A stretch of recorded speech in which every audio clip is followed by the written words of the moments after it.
Баршаңызға сәлем, каналыма қош келдіңіздер. Бүгін осындай шашылып тұратын гарнирге арналған күріш әзірлейтін боламыз. Немесе суши жасайтын болсаңыздар, оған да пайдалана берсеңіздер болады.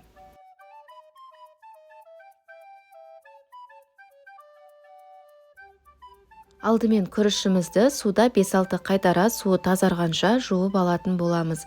Одан кейін күрішті бірде-бір қатынасында пісіретін боламыз.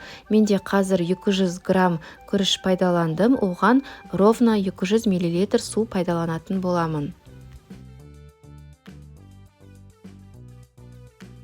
Алдымен кастрюлемізге суымызды қоямыз, үстіне қажетті тұзымызды қосып, күрішті саламыз және оттың астын қатты көтеріп қоямыз. Бізде күріш пен суымыз қайнағаннан кейін ең баяу отқа қосамыз да бетін жауып, ровно 15 минутқа қалдыратын боламыз. Ол аралықта кастрюльдің бетін ашып, немесе араластыруға болмайды. Бұл жерде ешқандай да сұйық майға алдын ала күрішті қуырып алмаймыз, тек осылай бірде-бір қатынасында күрішті пісіріп алатын боламыз. Егер де бір кесе күріш пайдалансаңыздар, бір кесе су құятын боласыздар.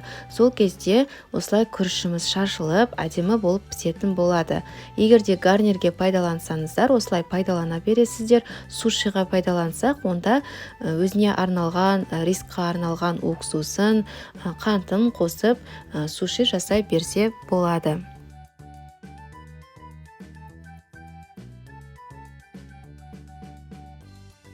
Міндетті түрде осы әдіспен дайындайды деген сенімдемін. Егер де осылай дайындау әдісі ұнаса, лайк басып, арнама тіркеліп кетуді ұмытпаңыздар.